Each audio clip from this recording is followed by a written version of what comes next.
Good evening, everyone. Welcome to episode 48 of Restitching the Tapestry. It's good to see all of you. I know it's been a couple of weeks because I had a reading last week, which went very well. But it does feel good to be back. I'm kind of glad that we didn't do the stream last week, especially like after the reading, because I would have been drooling. It was a very socially, as an introvert, I don't think I've regained my social steam since the pandemic started. So I'm still like, even the slightest social thing, I'm just like, ugh, I'm dying. Not to be dramatic or anything. So, Ari, what have you been up to? How are you? Tell us I'm everything. good. I've been really good. I've been trying to organize my room. I have been starting to do bookbinding and I've been crafting, and there's just a bunch of like crafting nonsense in my room. So my room is like a mess. As you can see, I'm in another room, which is actually really clean because my sister moved to Texas. So I moved all of my stuff into her room. So Mhm. everything's clean in here, but it's not clean in my room. So, Oh no. Hey, it happens, right? yeah. What are you gonna do? I think it's so cool. Like, before, the reason why we're a little bit late is because I was nerding out over a journal that Ari made for me, a book bound journal. Do you want to show it really quick? It's a Godzilla journal. I'm so excited. It's so It's cute. got a little Godzilla charm on it. Oh my God. Oh my God. I'm already having ideas for this journal. I have like a Godzilla Pride sticker that I did not know where to put it, and I'm gonna put it in this journal. It's gonna It's a pretty happen. good journal, yeah. It's gonna happen. Yeah, Leo says you'd love to see the crafting that I've been doing too. Leo's been sending me pictures of a journal that he's in the process of making, which, or at least creating and like composing in, which has been really, really cool. So Mhm. suffice it to say, I think, shout out to Sherry if you watch this. You really inspired us with the last episode.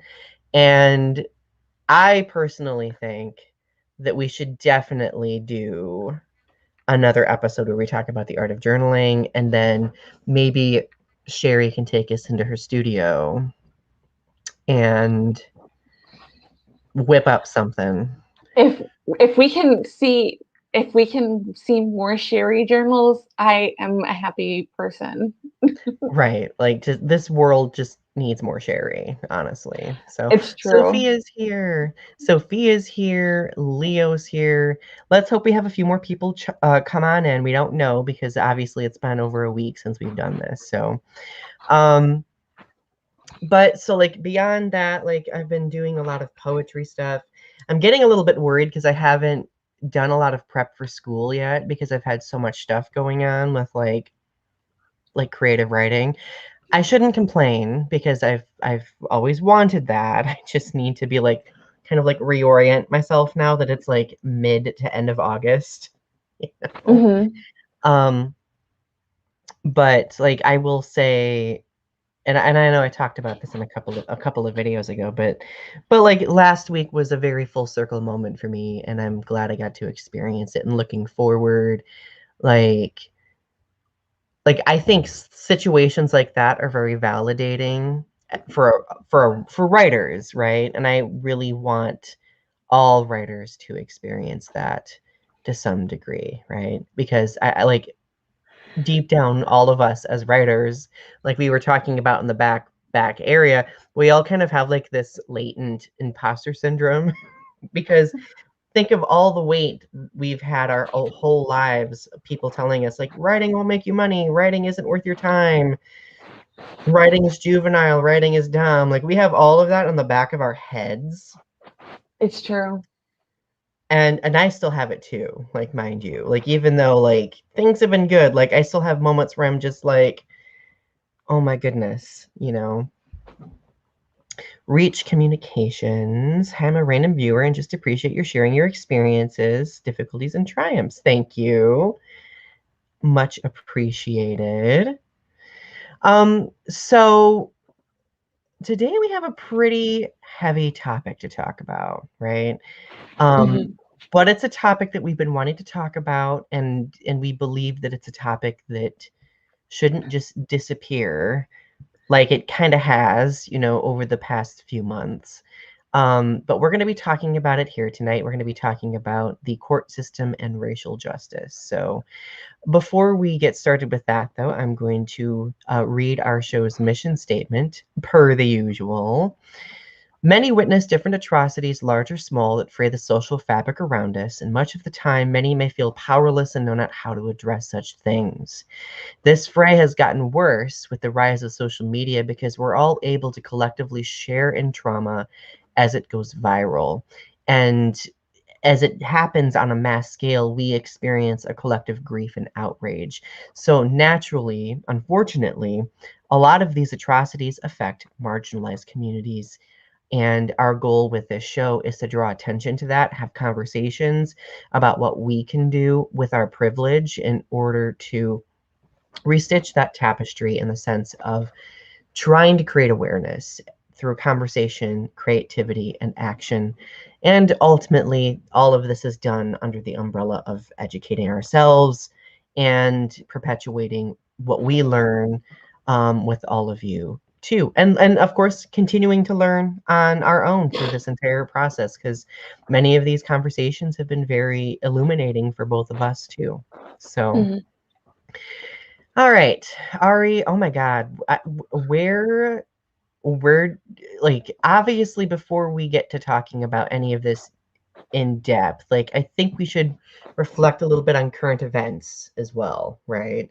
Um, because right now, I really feel like a lot of people have developed this false sense of security about the pandemic, and it's really flaring right now. Do you want to talk about that for a second? Right, the Delta variant. Oh my God. So have you noticed that nobody is wearing a mask lately? I was starting to wear my mask again lately, and like nobody's wearing a mask. And like Hmm. my sister in Texas, her coworker got the Delta variant, and her coworker was vaccinated, and Texas is like one of the second highest COVID cases right now, but it's like people are getting COVID still and they're vaccinated, and it's like nobody's talking about it, and the fact like you can still get COVID even though you're vaccinated, and like nobody's wearing a mask and nobody's like paying attention, and it's like I kind of feel like we're about to go back into like isolation or like quarantine because of the Delta variation. And I was like, I don't know. It's so bad right now. And like people are just like walking around, like going to the grocery store, and they're just like not, they're like touching everything, and they're like walking around and they're coughing and like not covering their mouths, and like they're not washing their hands, and like just not doing the basics, or like not wiping down their carts, or like not doing It's yeah, it's really scary. I've been feeling a lot of apprehension about it too. Because like I mean there are people who are very close to me who don't even really care that there is a pandemic, people who have had COVID already as well not caring. And I'm kind of just at this point where I'm accepting this fear that our reality could be that we might be dealing with COVID for a long time because such a large swath of our population simply doesn't care. And they think that somehow having to wear a piece of cloth is some sort of obstruction of civil liberties, that caring about others in the community, pales far more than, uh, the freedom from wearing a mask. Like it's so unsettling to me. Well, I just feel like a lot of people are like, pandemic's over now and that we're just going to go back to normal. And so a lot of people are like pandemic over mode and it's not over. It's not over by a long shot. And so I'm just sort of like a little bit nervous about like how the next couple months are going to go because people are kind of in this mode of like everything's open back up. They told us we could stop wearing masks, like it's not required anymore. Uh, you know, we're going back to normal. Like everything's back to normal. But it's not back to normal because the Canadian border's not open.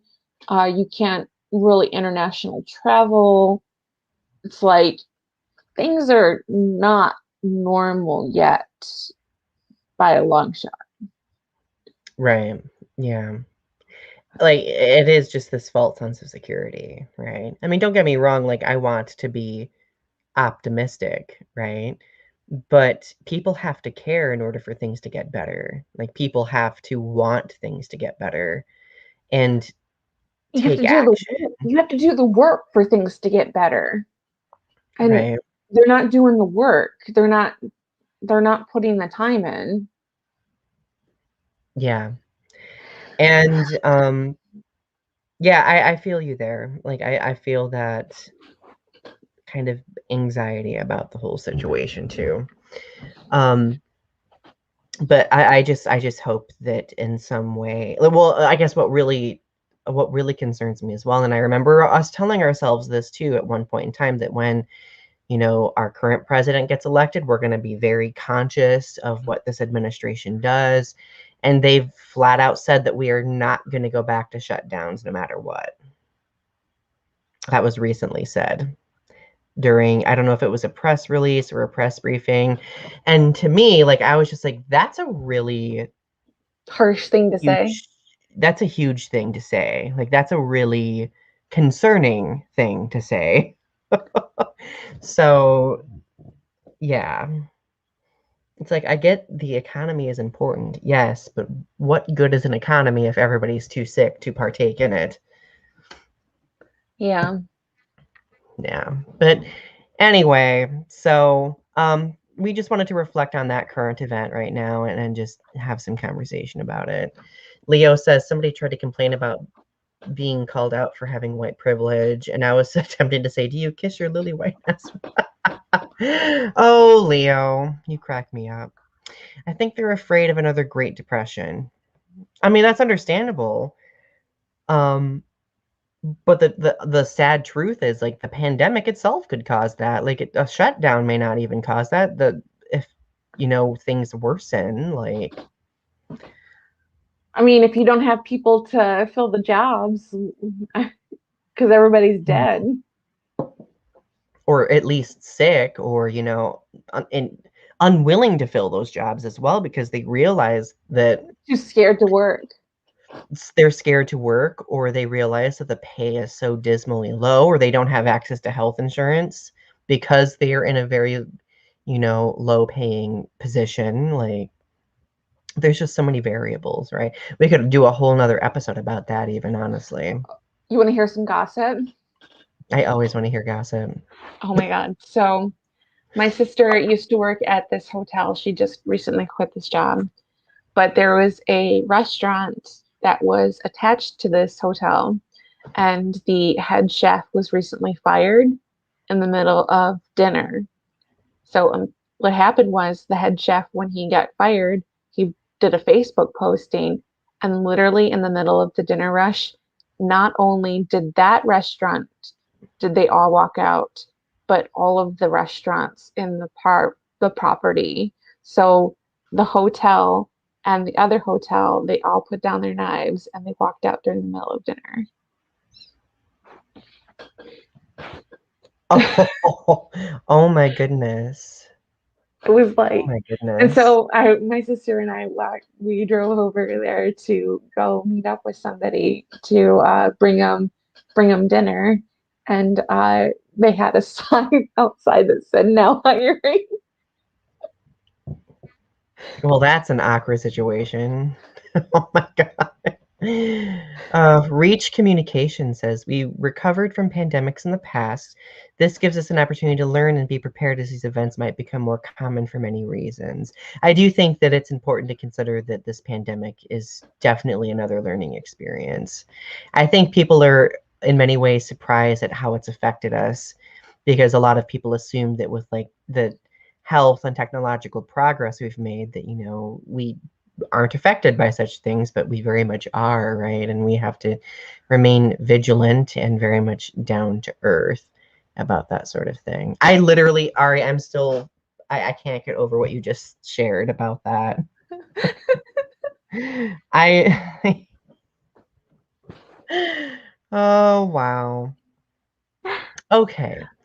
So let's get on to the primary topic area of tonight's episode, which is the court system and racial justice.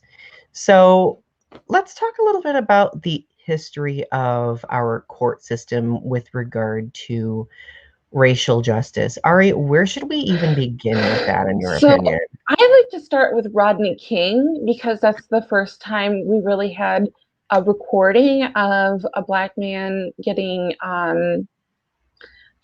beaten on camera. But there have been beatings in the past, but it's like the first time that it was really like recorded, and like the first time they actually brought cops like to court about it, and that there was like a trial, and that the cops got let off, and it caused a really big stir, because it caused the LA riots, because of that.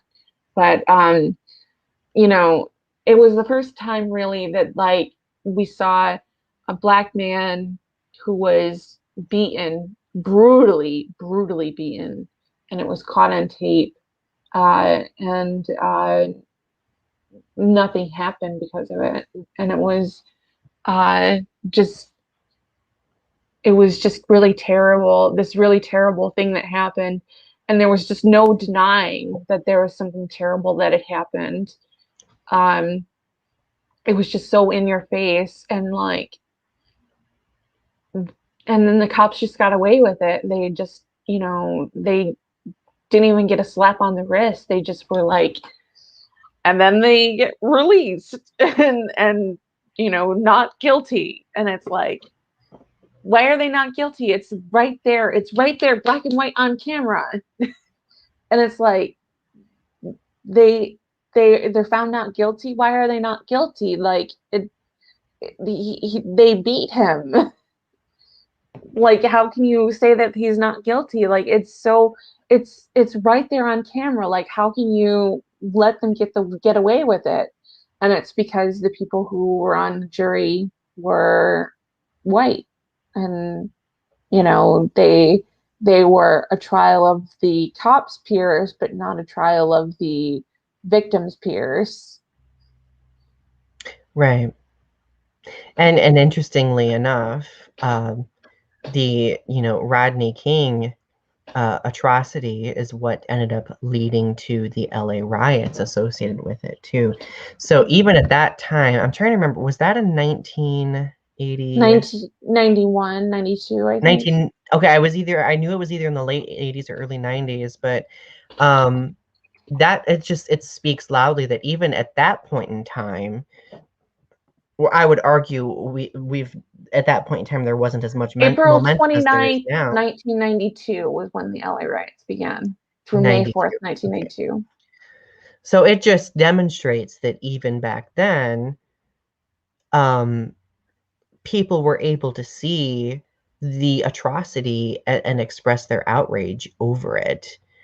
Um, so like this is something that's consistently happened throughout our history where in live time people have been able to see our, justice system overlook something very glaring and concerning, and it lead to something, where it involves people having to, retaliate because they feel like they have no other choice, right? And I've talked with a cop who worked on the LA police force during that time period, and he said that there were a lot of problems with the police force at that time, that there was just like a disconnect between the people and the police force, that there was just like no outreach and there's no ability to like connect with the people. And so, and there was just a lot of problems like with just community outreach, that there was just like Hmm. no, there was just like a disconnect between the officers and the people. And I think that maybe there still is like a disconnect between police officers and people to this day. But I think that it's not as bad as it was. I think it was a lot worse. Right. But I think it's not as bad as it was back in 1992. Right, agreed, 100%. Reach Communication says it was a time where people didn't have phones to record these incidents, so it was lucky that a person with a big camera was shooting something else and then turned the camera to the beatings. That's a good point. Yes.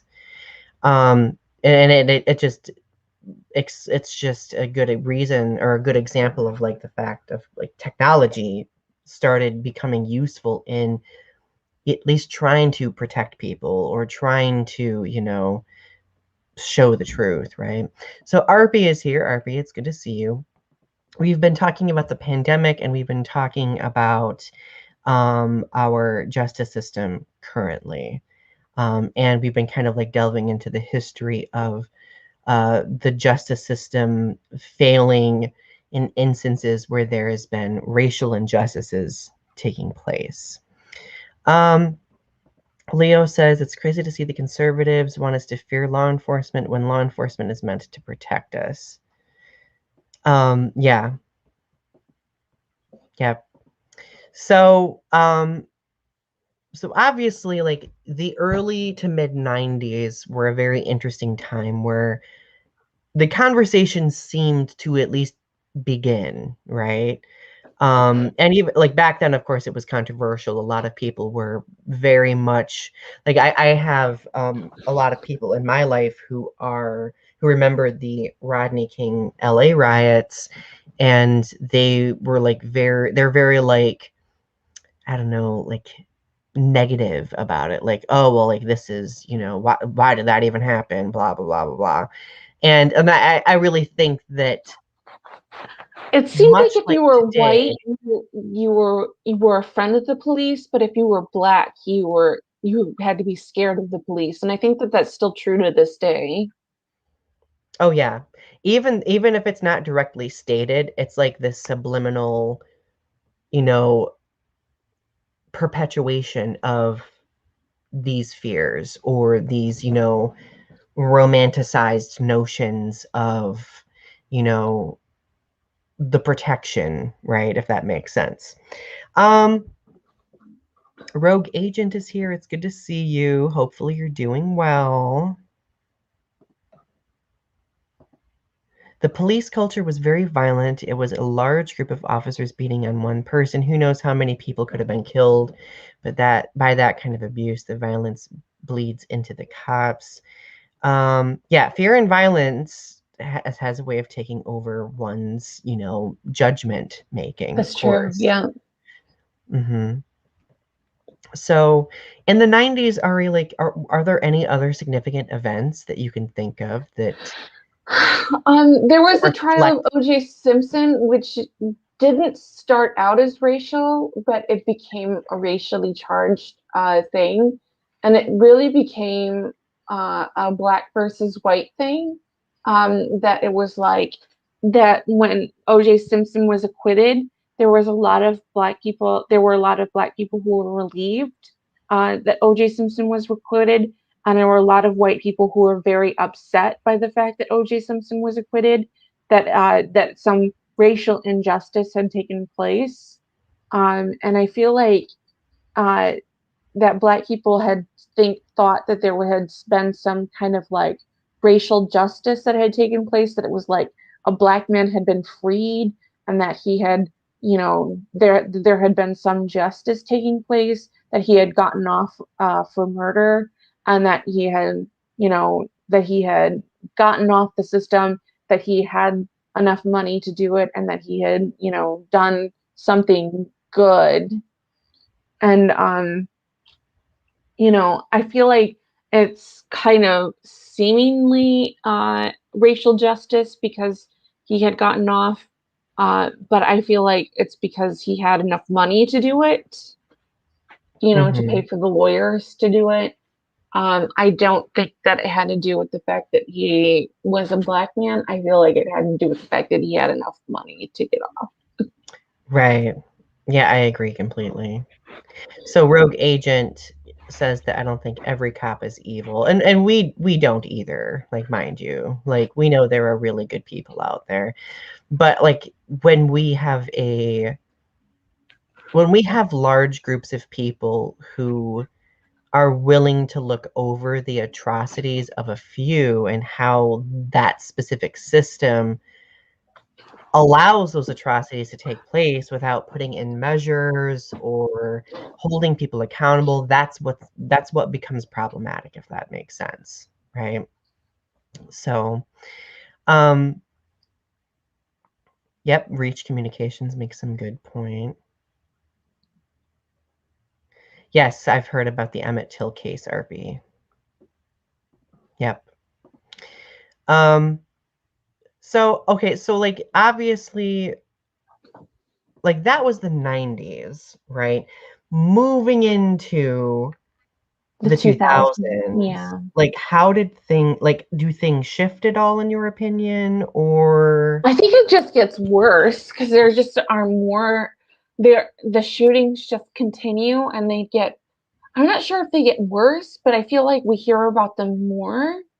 Like they just become more expanded in the public's like view, like we hear about them more or they're reported on more.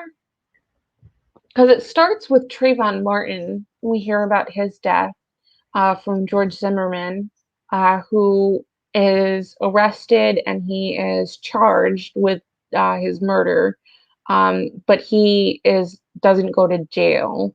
But every year since, fun fact, he's arrested every year since his murder, and he doesn't go to prison.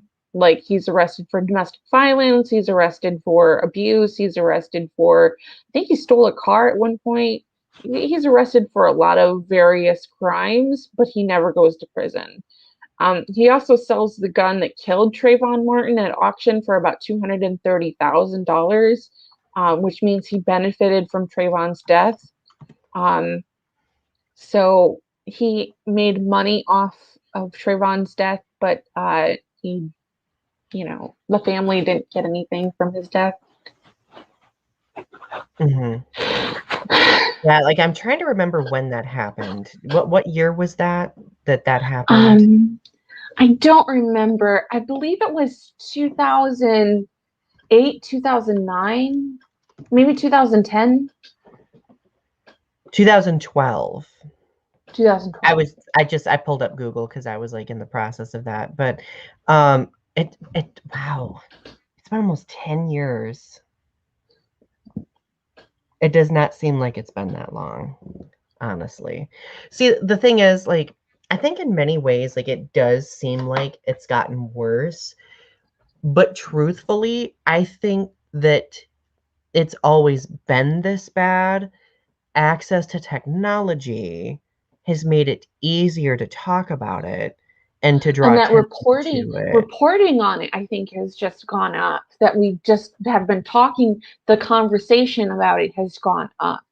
That like I feel like cops have been shooting people forever, but like camera phones have gone up, the access, like the fact that like Washington Post keeps track of the numbers now, and the fact that Mhm. like there are there are groups like Black Lives Matter keeping track of it now, and like there's like this public awareness of it, that it's like we're aware of this now, so it's like happening in our public view, and Right, we think it happens more, but I think it was just happening more before, we just didn't pay right. attention to it. As Reach Communication says, it's definitely not as bad as it was in the past, and largely, like you were saying, it's like it's because the frequency, like we see it more now because it's more widely discussed, when probably like in the past, well, not probably, definitely it happened often, but it was very much not talked about unless it was something on like a scale that perpetuated a larger event like the riots to occur, right? Right. Because had those riots not occurred, when it came to Rodney King, it's very possible that that atrocity would have not been acknowledged at all, Right. you know? Yeah. Excellent points. Reach, by the way. Um, so, like, obviously, technology has kind of created some protections. We could debate on whether or not those have been effective. And I know we'll definitely talk about that as we move on to additional events that we're reflecting on, you know. Um, so after the George Zimmerman and Trayvon Martin situation, what would you argue would be the next one that Um, really I draws don't know attention if to I go in this? order necessarily from our notes, but the one that I think of next is Tamir Rice, who was the 13-year-old boy who was shot for having a BB gun. And Oh, yes. they called him, the thing that I always remember most about Tamir Rice, and it's what makes me cry about Tamir Rice. I try not to get emotional about Tamir Rice, but it's so hard not to get emotional and get so angry about Tamir Rice, because they used to say things like the cops called him a hulking demon. Like he's a 13-year-old boy, like he's just a child, and they're saying he's this Mhm. hulking demon, that he was coming right at him, and that's why they had to shoot him 3 seconds after they got out of their cop car. Like the car literally hadn't stopped, and they were literally jumping out and shooting him. I don't know if you've seen the video. It's so messed up. It's literally like the kid was like just putting around with his BB gun, and they literally like jump out of their cars and are shooting him as they're jumping out of the car. Like the car isn't even stopped, and they're just like bang, done, dead. And I'm Mhm. like, I can't even I can't even process the video. It's so like fast. Like I've not you have seen to the slow it video. down. You have to slow it down. It's so quick. It's like it's literally like they're like rushing in and just like, we're gonna get that kid. Mhm. That's so unsettling. Right. And the fact that they are only fired from their jobs and not charged, and then one of the cops later on seeks to be rehired to his job, like he's like, oh yeah, I guess it was fired, why don't you hire me back? And his mom was like, could you not? And they had to take it to the Supreme Court, and it's still being hashed out in the courts about whether or not they can hire him back. The fact that it's even gotten that far, Yeah. despite these circumstances and the evidence, is just very. The fact that it It, has to go to court to like, that they're not just like, no, you can't have your job back, and we should be prosecuting you anyway. mhm.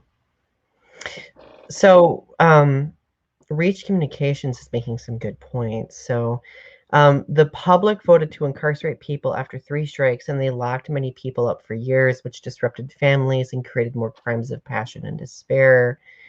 Um, and the American public hated criminals with a passion thanks to media and movies. I think this was largely in the context of the 90s, right? Yep. Um, so like the policies as whoops, I just Then clicked there on it. was Hillary Nope, I Clinton's clicked on the right super one. criminal. Remember the super criminals? The super Yeah, criminals that were unfortunately. out to get us. Right, yeah. So so the policies are also creating more criminals because they are putting people in a very precarious situation. And Reach, don't feel bad for taking over the chat. Like, you're good. Like you're making some really good feedback, and we enjoy the comments. So, um, but you're making some excellent points, and like it goes to show that this is systematic, right? Like there are systems in place that are creating like this cycle, right? Like obviously like racism being the primary driving force, right? But we also have um like classist systems and other like systems that are, you know, like placing people in impoverished situations where, you know, it's leading to a whole variety of different atrocities and events that, you know, end up getting misrepresented and it ultimately shows people only one perspective a lot of the time, right? Like people don't Mhm. always end up seeing multiple perspectives. So so um the another one that we really think about is the death of Eric Garner. And Eric Garner was the one in which I Can't Breathe became popular Yeah. because they leaned on him. He was selling single cigarettes outside of a convenience store. And it was in New They tried York, to wasn't bust it? him. It was in New York, and they were trying to Mhm. bust him for it. Um, they leaned on him, and he said, I can't breathe," and then he suffocated to death. I think But that was in 2014, I think, because I remember 2014 was a really dark year yeah, it where like was. There were a lot of multiple atrocities. multiple victims. Yeah. The cops were shielded from the law as well. Um, he's one of hundreds of people that year who were shielded from the responsibility of law.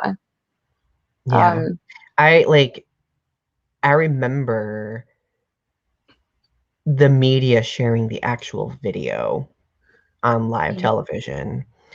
Um, and it was they, very disturbing. I feel like, yeah, they don't do that too much anymore. Um, Mhm. because it's distasteful to share it. But back in the day, they used to share the videos of the victim dying, and it's really hard to watch. And I wish that they would show a little bit more tact about. I guess with George Floyd, they showed that video too, but I wish they would show some tact about sharing that because you know it's a person's life. Like, they're dying. Right. Yeah, like I understand the significance of being upfront about such things, you know, and But it's supposed to be shocking. It's supposed to shock you into being like aware of like what's going on. right. But But at the same time, it's a human life. it's sad that people have to be shocked in order to process what's happening, you know? Like it's sad that it takes that degree of seeing something, you know? Yeah. And I think that's just the cruel reality of how things are because I mean, like there are so many different groups, like we have a very diverse, you know, nation, which is good, but we've lost touch. Well, arguably, I don't know if we've ever had in touchness with this, but we've just never really been aware of how things affect other groups of people. Like we've never really made the or we've never made the effort a lot of the time to just sit down and empathize with other groups of people and support those people, you know? I mean, I would argue that like it's changed quite a bit, like obviously, but the fact that these atrocities still happen and the fact that there are systems that overlook those atrocities and that there are large groups of people who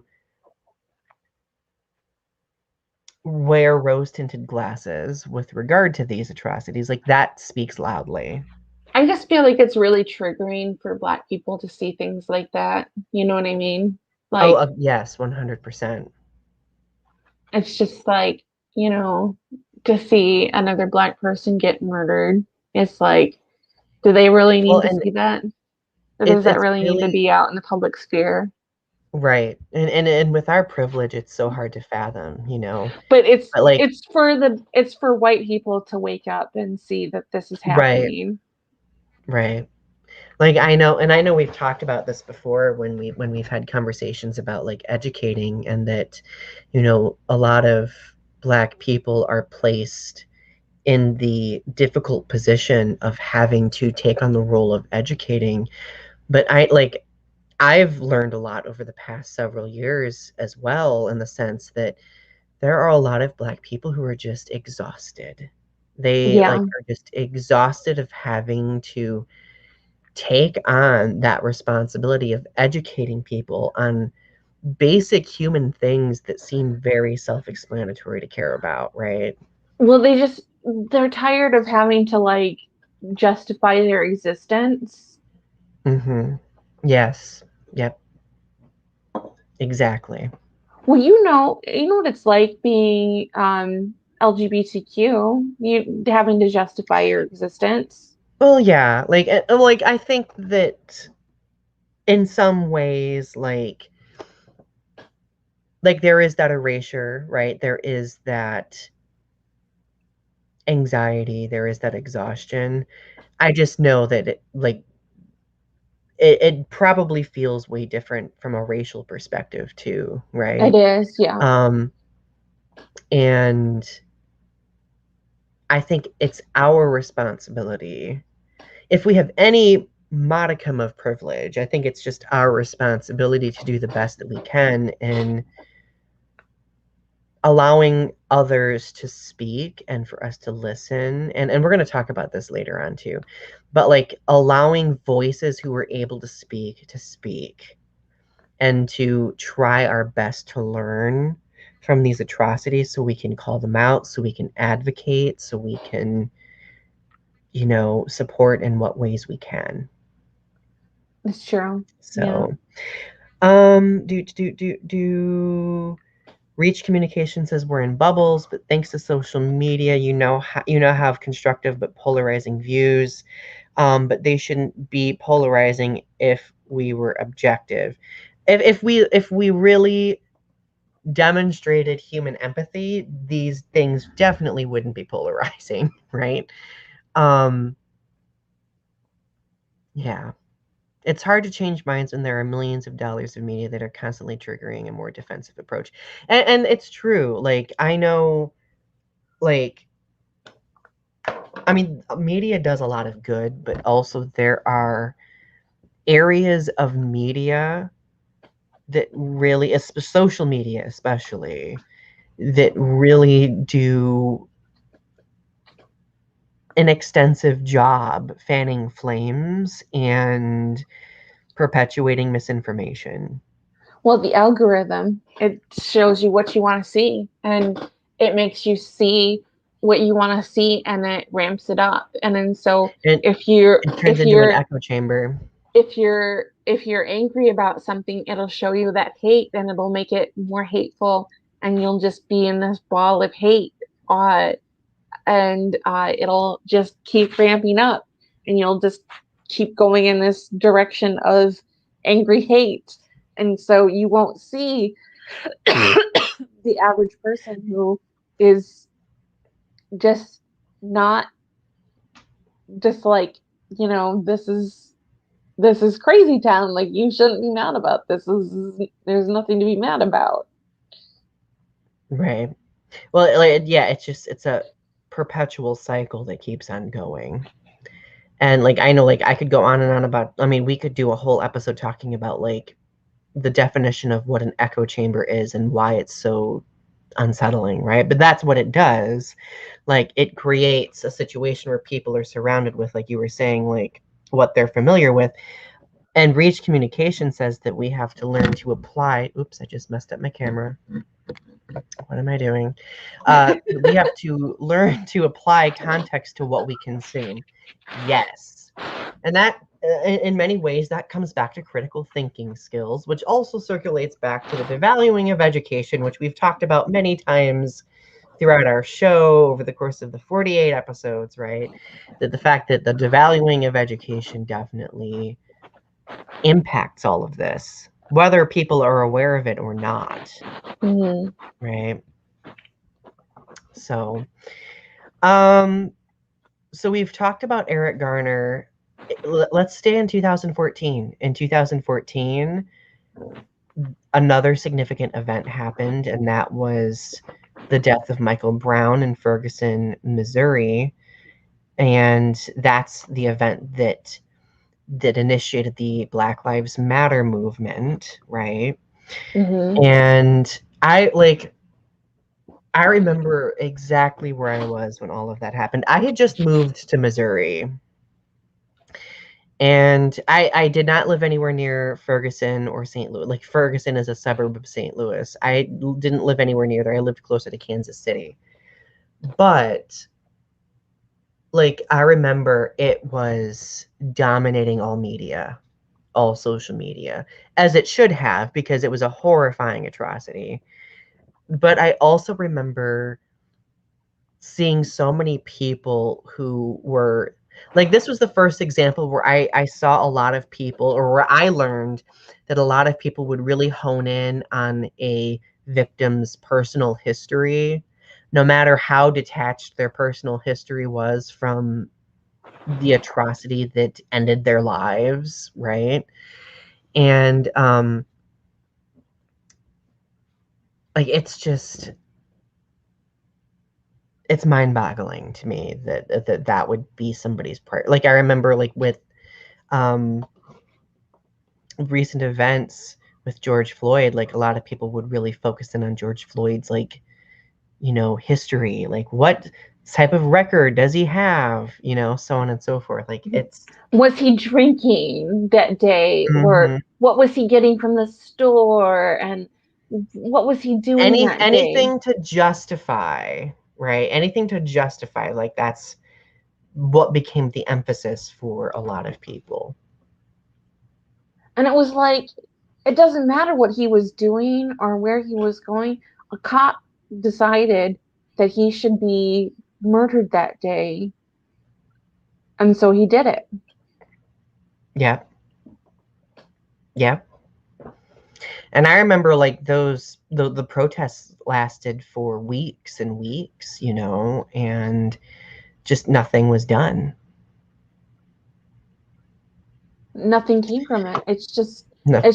It's what happens with Black Lives Matter, and for a long time, it's like you have you have someone die, and it'll be like a very notable case, and you'll have Black Hmm. Lives Matter come out, and there'll be marches in the streets, and there'll be a lot of protests, and there'll be a lot of stuff about it, and then all of a sudden it'll just go away, and It fizzles out. the officer won't be charged, and nothing will come of it. And that's what happened for a long time. And that's what happened And with Sarah Bland, who was pulled over for a traffic stop. She was failing to signal a lane change, and then 3 days later she was found hung in a jail cell. They refused to indict any officers in relation to her death. And the cop who was pulled over was accused of lying, but that was dropped when he decided to stop being a police officer. And that was it. He was like, I'll just stop being a cop. And they were like, fine with us. And that was it. And it was like, that's what happens. They just stop being cops. They get to live their lives free and clear. And that's it. They don't, then nothing happens to them. And that's what happens for a long time. It was just like, Mm-hmm. they just get off free and they just go live their lives. Yeah. And until George Floyd. Yep. And even then, because It took we've talked about George Floyd at length, like throughout this series. Like I believe our first episode talked about that whole event, right? right. But it took how long for some sort of action to be taken? It took a lot. And even the trial was very thorough. It took a lot of evidence. It took it seemed like they really had to push to get him convicted. Mm-hmm. It was not just a one and done deal. Like it was not a speedy trial. It was definitely a very thorough trial. Right. But it did set a precedent that It cops did. can get convicted. That there is some sort of accountability that can be had for sure. Taylor, I missed most of this, Donny. You'll have to fill me in tomorrow. Looking fine tonight, Ari. Dango. Oh, I will definitely fill you in tomorrow. I get to see Taylor in person. I'm wearing my kimono today. I love it. You always look fashionable. I know. But yes, like it at least created some sort of precedent. It's just sad that it's taken this long for a precedent to be set in one specific situation. Right? Mm-hmm. It's taken so many, but even after George Floyd, it doesn't really go to court like Breonna Taylor. That didn't go to court. They settled out of court and gave the family a money settlement. But they did change the laws in Louisville to make no-knock warrants illegal. I mean, that's at least some sort of Restitution. restitution. Yeah. That's the word I was thinking of. I couldn't think of the word. But then you have cases like the Amber Geiger case, the ex-cop who walked into the black man's apartment and shot him. She was convicted and she tried appealing, and the conviction was upheld just recently in August. Mm-hmm. Yep, I remember hearing about that too. That one was almost glossed over though. Like I remember, like it wasn't discussed as widely. Um, and I think like before we get on to our discussion questions, because we do have a few minutes left, but that last like Ari researched some very startling statistics from Washington Post, correct? Yeah. Do you want to recite those statistics for us? So in the past year, Washington Post, as of the 16th, 943 people have been shot by police. Since 2015, when Washington Post began logging shootings by police, there have been over 5,000 shootings. That's a lot. Wow, that is a lot. And like you were saying earlier, like I'm grateful that that's being tracked now, that that's being monitored more distinctly than it used to be.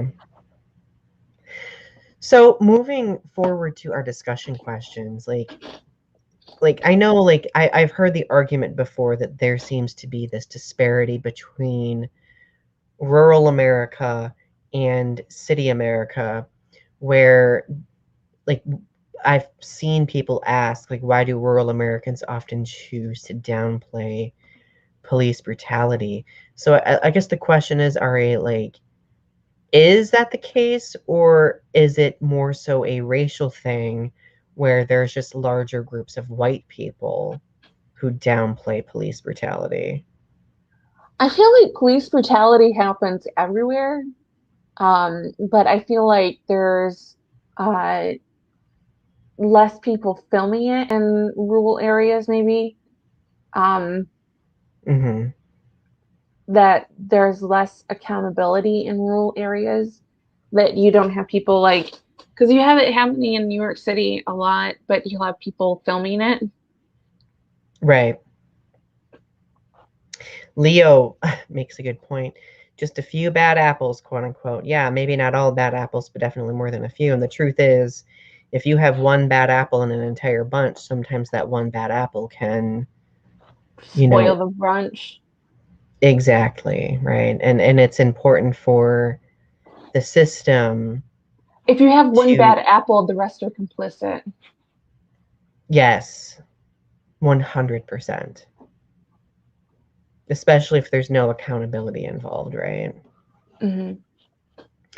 So I know that there's this one criticism that we widely hear often, and every time I've ever had any sort of conversation about police brutality or race related things, um, I've always heard people say, quote, but you see more black on black brutality in major cities. Why aren't we talking about that?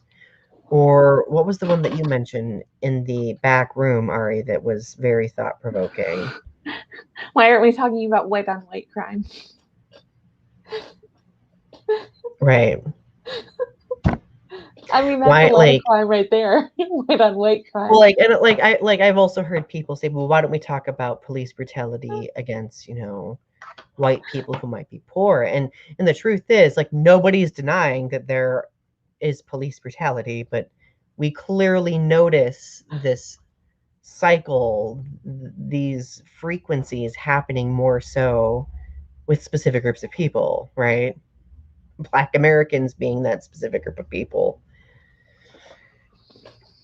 I just like, to me, any statement like that is just a mode of deflection as a means to justify. And I think that's really concerning. Like, if a person's immediate default is to justify or redirect, misdirect, or deflect, like, that's telling, right? I'm And sorry, but we have serial killers in this country. Let's talk about white on white crime.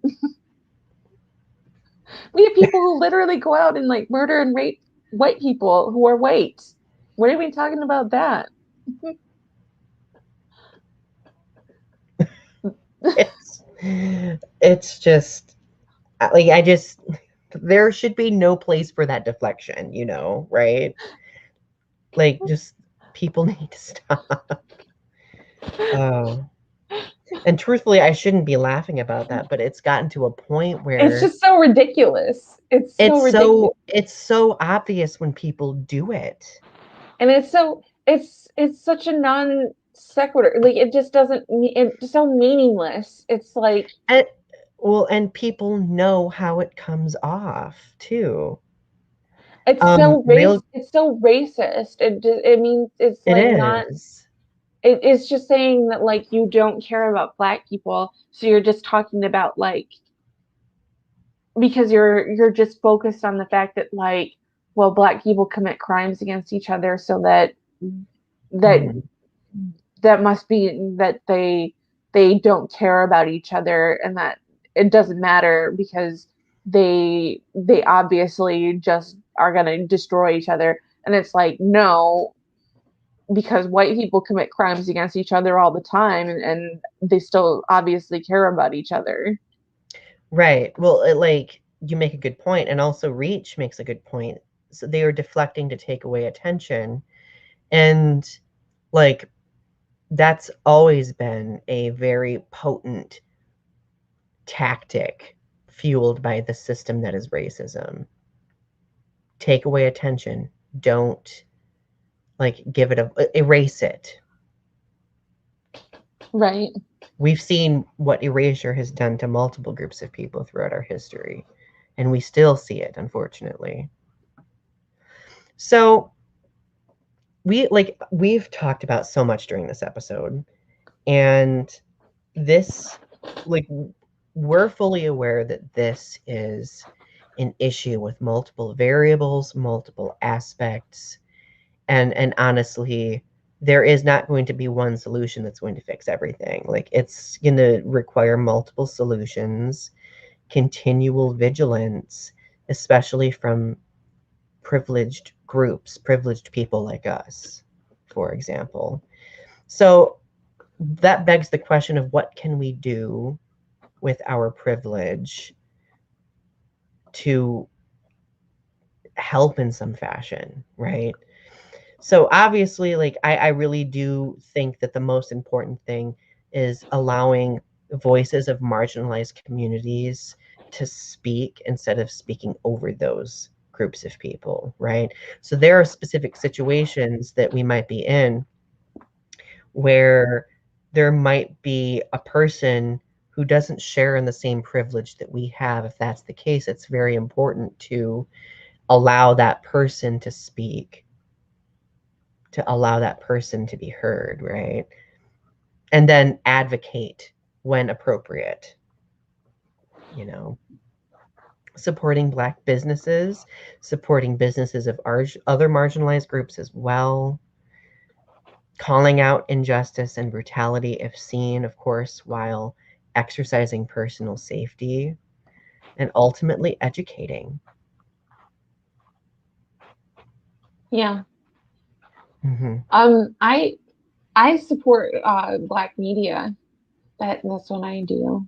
Just for my part is because I think it's important that they have uh, their own media company uh, to or media companies.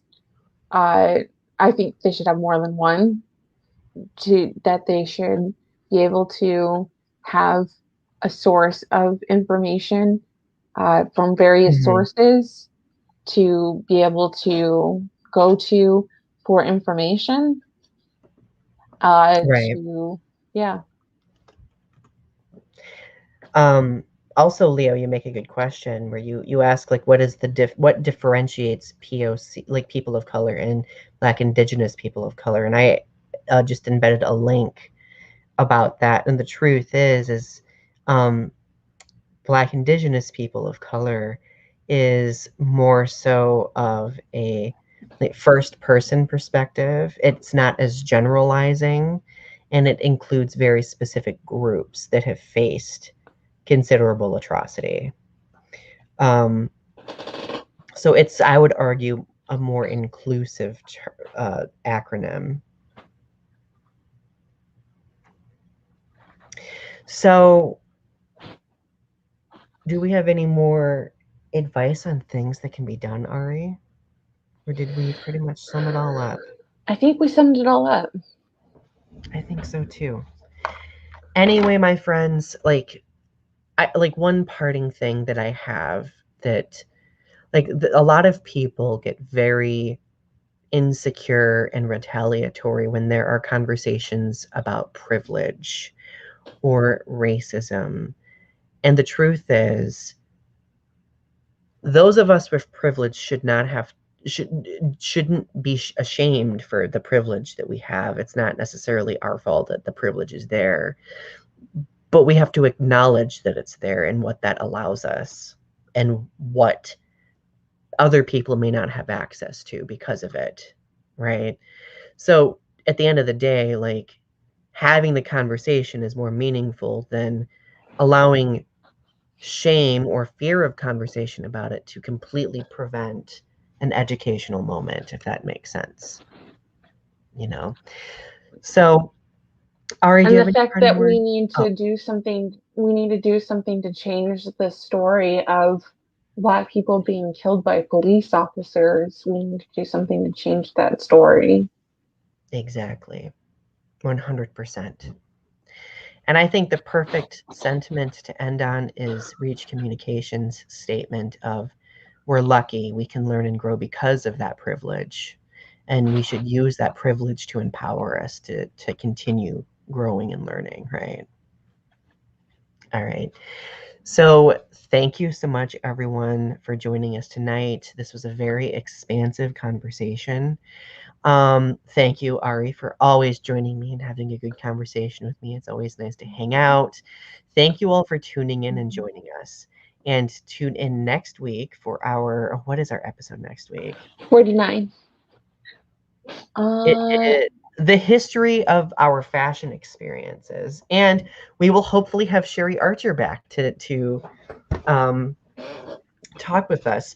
So tune in for that episode because I'm probably gonna pull in some funny pictures of my fashion history. Ooh. It's gonna be bad because Ari remembers that fashion history, right? Low rise jeans. Emo, Woo! emo. All right, everyone. Thank you so much for tuning in. Have a wonderful night, and we will talk to you again next week. Love you. Love you. Bye. Bye.